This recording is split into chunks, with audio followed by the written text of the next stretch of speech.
Hi there, my name is Rachel Whittaker and I am the founder of Indie Beauty Delivers and the Indie Beauty Delivers community. So my kind of mission in life is to do as much as I can to support you guys out there, the indie beauty entrepreneurs, by providing you with loads of resources and activities and skills and motivation and inspiration and guidance to really go out there and make your dream business come true.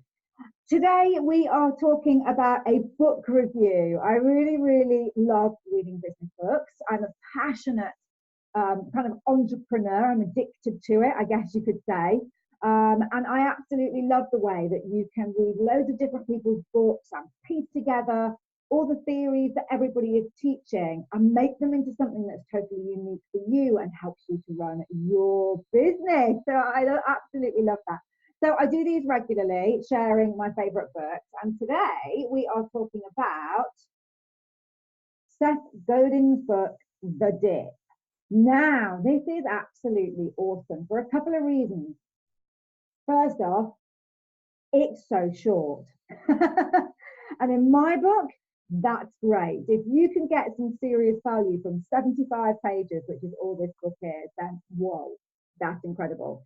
It's also available on Amazon for just, I think it's about £6.50. So again, it's really good value. So this is what I'm talking about today. Let me tell you why I absolutely love it. So the book is all about the dip. And I guess the dip really is referring to those periods where that we all have as entrepreneurs when we run our own business, where things just don't feel great. When we get up in the morning and it's like, oh, you know, the mojo has gone. You're not really sure why you're doing this. You begin to doubt yourself. You begin to ask questions. That is what the dip is all about. And that is why it's such an incredible book, because when the dip happens or the slump happens, being able to pick something up which can revitalize you very quickly is so important. So what does Seth talk about in the book? Well, he talks about the fact that the only goal really for an entrepreneur is to take their business and to become the best in the world at that business, to be the go-to person for that particular product or that particular skill. And everything that we should be doing as brand founders and entrepreneurs is to try and achieve that status of becoming the best. And being the best means that you have to be exceptional. There's no room for average, which again, I really love. One of the values behind my company and one of the kind of things that really drives me forwards is that I always want to be exceptional. I always want to do more than you guys in my community expect me to do. I always want to deliver that extra piece of value that makes a really big difference to you. And when it comes to being the best at what you do, being exceptional and going all those stages further than the competition around you is really important. And Seth talks a lot about that in the book. Now, what he also says is that we must never compromise on being the best, because the success of our business depends on being the best. There are a whole stack of mediocre, average companies just kind of doing their stuff out there. But they are never going to be hugely successful. They're never going to make the money that they want to make. They're never going to touch the hearts and minds of the number of people that they really want, because they are settling for just being mediocre. So he's saying your success depends on not settling for that and really pushing to be the absolute best. And this is where it gets quite interesting, because when you're the best at what you do, you are very rare. That category of being the best is a very rare category. There aren't many people who make it to being the best. So there's a scarcity. Being the best or trying to become the best creates a scarcity. And we all know that when something is scarce, the value of it goes up. So if you can become the best in the world, then you are a very rare specimen indeed, which means the value that you can command, the rewards that you get for becoming the best, for working your way through and being exceptional and not mediocre and becoming the best, the rewards you get are huge. So, it's worth the fight of getting to be the best, because you will be a very rare specimen and you will command the value that rarity and scarcity absolutely deserves. So I know you're all sitting there and thinking, oh my God, to be the best in the world, seriously, that's like, what is that? So let me put that into context. And Seth again talks about this loads in the book. Being the best in the world doesn't mean that you have to be the best in the world. It means you have to be the best in your customer's world. So you need to be able to provide the best product for your customer, what they are looking for. And you need to be the best in your customer's world. So we're talking about niching down here, aren't we? We're talking about finding your niche that becomes your customer's world and your world.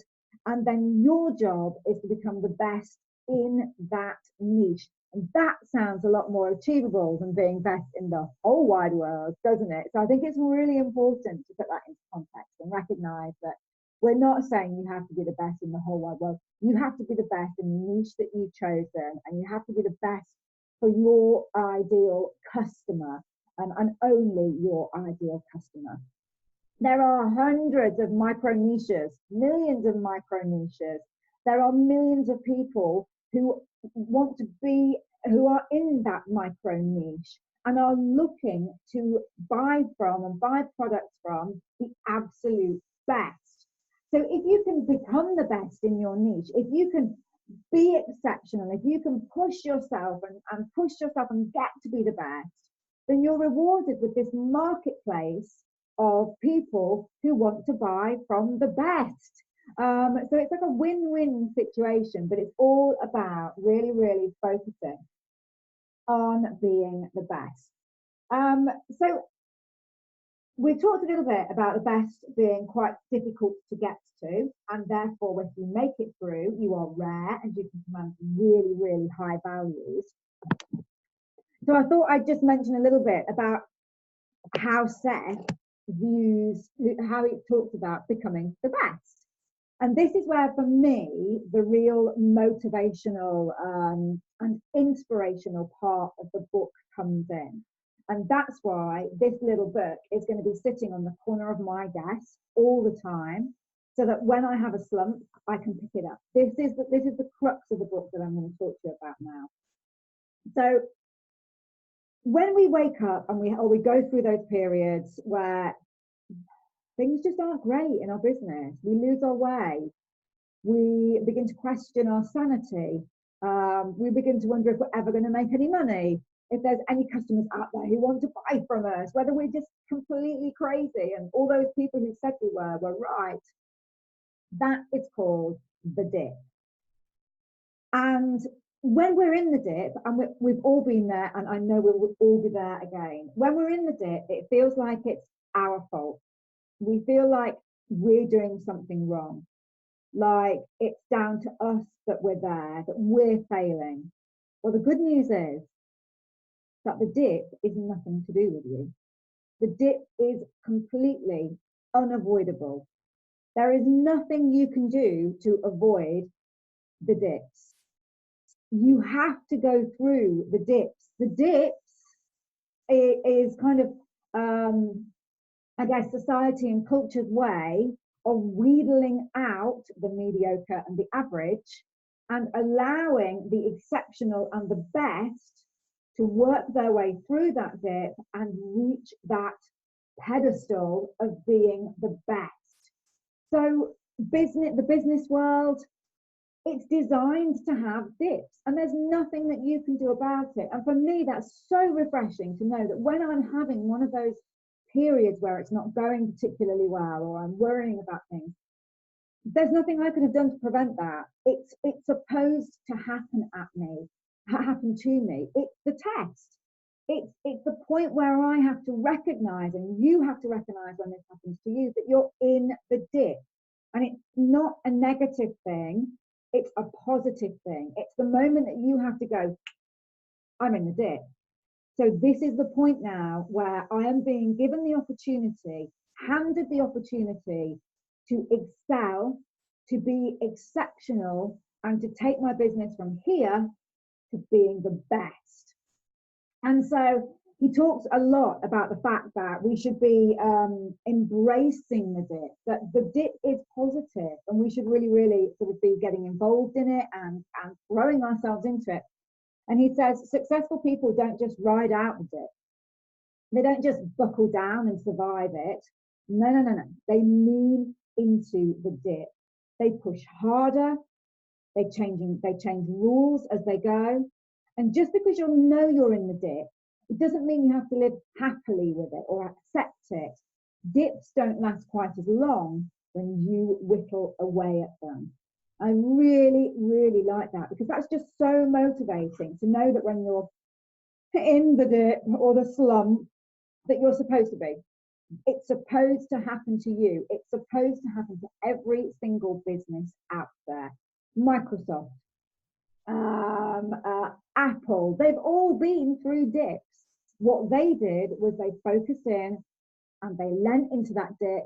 They worked hard, they got creative, and they pushed themselves through it to raise themselves into that pedestal where they are absolutely the best at what they do.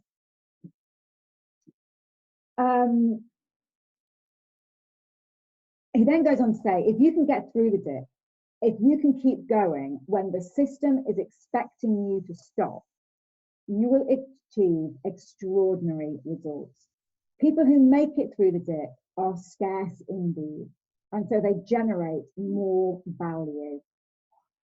Blows my mind. It does blow my mind. It absolutely blows my mind. We need to just focus on being the best in our customers' world. We need to recognize when we hit the dip. We need to lean into it, and we need to work really, really hard to get through that dip and come out the other side.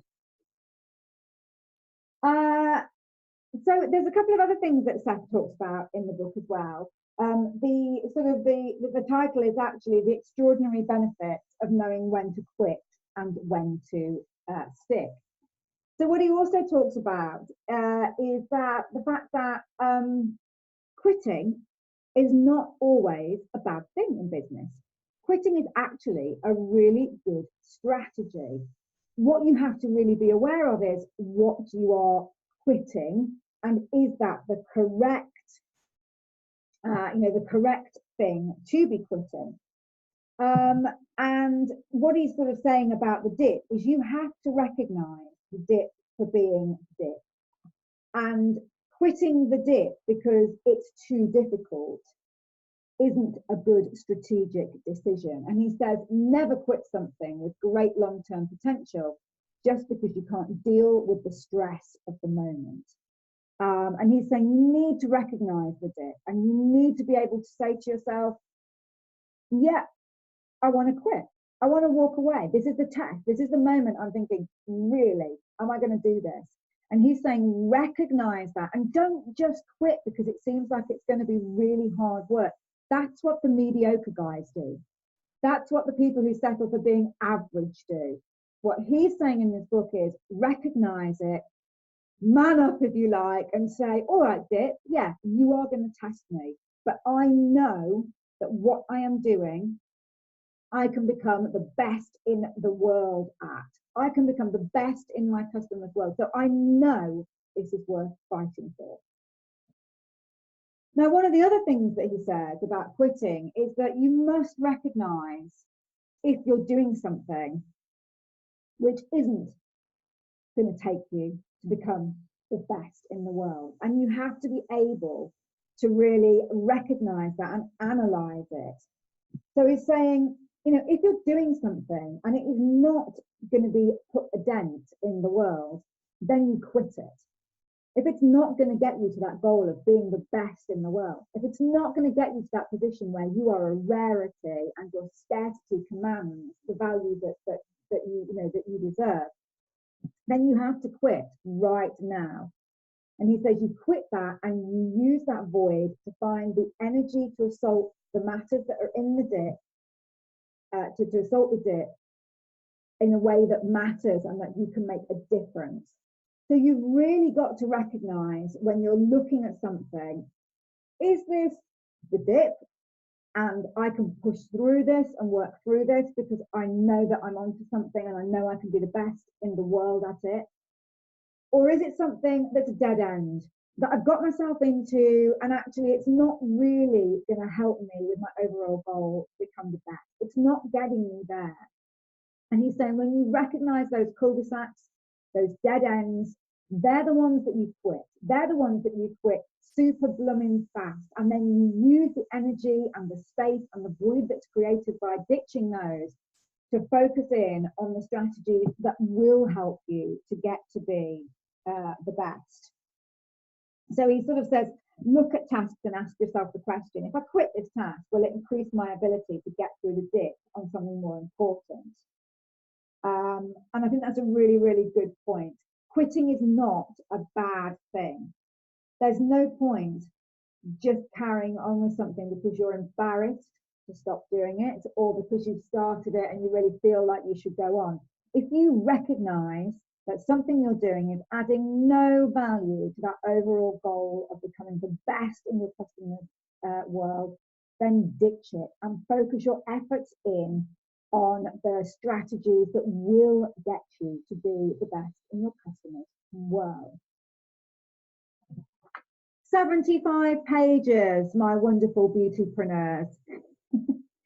75 pages of just the most inspiring and motivating guidance to help you deal with some of the most depressing parts of our journey as an entrepreneur.